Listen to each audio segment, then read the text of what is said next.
Bonjour et bienvenue dans ce nouvel épisode des Pépites Vertes. Ici c'est toujours Claire Leclerc et je viens d'arriver à Strasbourg en vélo, non pas depuis Paris mais depuis la gare, pour aller en direction de Recyclivre, découvrir le parcours de Camille. Je vous invite tout de suite à nous suivre.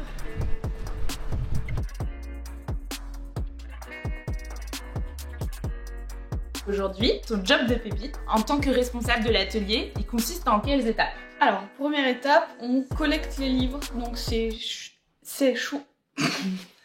On collecte des livres dans des bibliothèques, chez des particuliers ou chez des associations. Ok. C'est des gens qui s'inscrivent et du coup je vais chez eux, je me fais ma petite collecte en fonction de... Avec ta camionnette. Voilà, avec ma camionnette. Après ça, les livres ils arrivent ici. Je les trie en fonction de leur état, de leur taille et des éditions. Il y a certaines éditions qu'on n'arrive pas à revendre par derrière. Après les avoir triés, moi je les encode pour savoir les livres qu'on prend et ceux qu'on prend pas. Ok. Ce qu'on prend, c'est les livres qui se vendent et qu'on n'a plus en stock ou qu'on n'a pas assez en stock. Ouais. Et ce qu'on vend pas, moi il y a un bouquiniste qui vient toutes les semaines, voire 2 fois par semaine, récupérer des livres pour lui qui les revende aussi d'occasion. C'est cool, il ne nous prend pas pour un concurrent mais plutôt un partenaire qui nous donne des livres. Ouais. Il y a une partie des livres qui sont donnés à des associations qui viennent récupérer gratuitement des livres. C'est souvent des livres jeunesse. Et pour finir, on trouve pas forcément preneur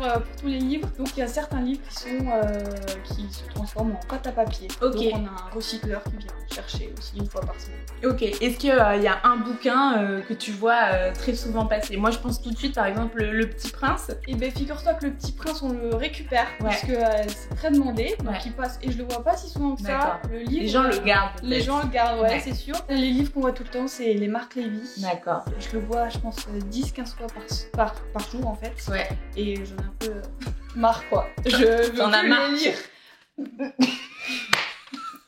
Et est-ce que ça te permet à toi de lire beaucoup de livres? Oui, bah du coup, dès qu'il y a un livre qui passe pas, qui me plaît, qui m'intéresse, je lis le résumé, je me dis ouais, vas-y, je le lis. Du coup, je lis beaucoup plus depuis que je suis chez Recyclivre. Vous êtes une structure qui a plusieurs antennes, je crois. Il y a 6 antennes dans toute la France. Et après, toutes ces antennes envoient les livres encodés à Paris, à Villa-Baie, dans un gros entrepôt où c'est des personnes en réinsertion et en situation de handicap qui préparent les commandes. Ça fait combien de temps que vous existez? Ça fait plus de 10 ans. D'accord.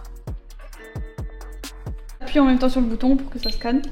Voilà, et donc c'est quantité max, donc tu mets de côté parce qu'on n'en veut pas. Ok. Et tu continues, pareil, il est là le code barre. Et après, il faut que tu mettes une étiquette dessus. Pas sur le titre et pas sur l'auteur. Les gens qui... Et sur la planche. C'est-à-dire quoi. Parfait. Après ta terminale, tu décides de faire un DUT. C'est ça, un DUT gestion des entreprises généraliste. Ça s'appelle GEA. GEA, c'est ça. Tu fais une licence pro et là tu t'orientes vers la logistique. C'est ça, c'est la matière qui me plaisait le plus en DUT. J'avais envie d'être en alternance et de faire quelque chose de concret. Donc je m'oriente vers la logistique en alternance que je fais dans une entreprise de l'industrie. Ouais. Donc grosse entreprise, 500 personnes, vraiment un autre monde. Ok, tu me disais que tu avais déjà cette envie d'utiliser ton travail pour avoir un impact. Donc tu continues ton exploration avec un service civique. Donc un service civique, c'est entre l'apprentissage, le stage. C'est proposé pour les associations pour qu'elles accueillent des jeunes qui découvrent un autre métier, c'est ça? C'est ça. Ok. Du coup, je fais mon service civique à la banque alimentaire du Bas-Rhin. D'accord. Où je lance Proxidon, qui est une plateforme qui met en relation des petits donateurs et des associations qui veulent récupérer des invendus. Ok, donc tu es déjà dans cette envie de participer à une économie circulaire, de faire du lien. Et puis, arrive le moment où il faut trouver un job.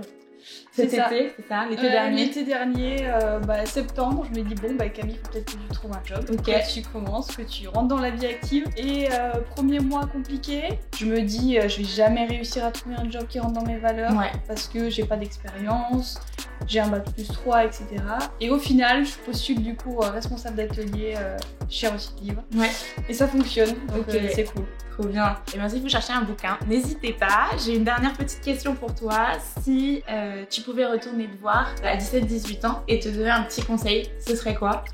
Ce serait que l'écologie, l'économie circulaire, tout ce qui est en lien avec l'écologie, a besoin de tous les métiers et pas forcément un scientifique, etc. Donc n'hésite pas à faire ce que tu veux dans les ressources humaines, dans tout ce que tu veux, la comptabilité, toutes les entreprises et associations ont besoin de ça.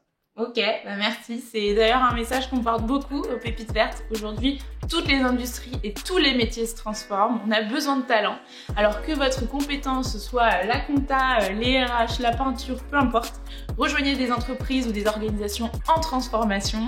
En tout cas, nous aux Pépites Vertes, on y croit beaucoup. J'étais ravie de clôturer cette série d'épisodes avec l'ADEME à Strasbourg et j'espère qu'on se retrouve très bientôt pour une prochaine série. Merci beaucoup.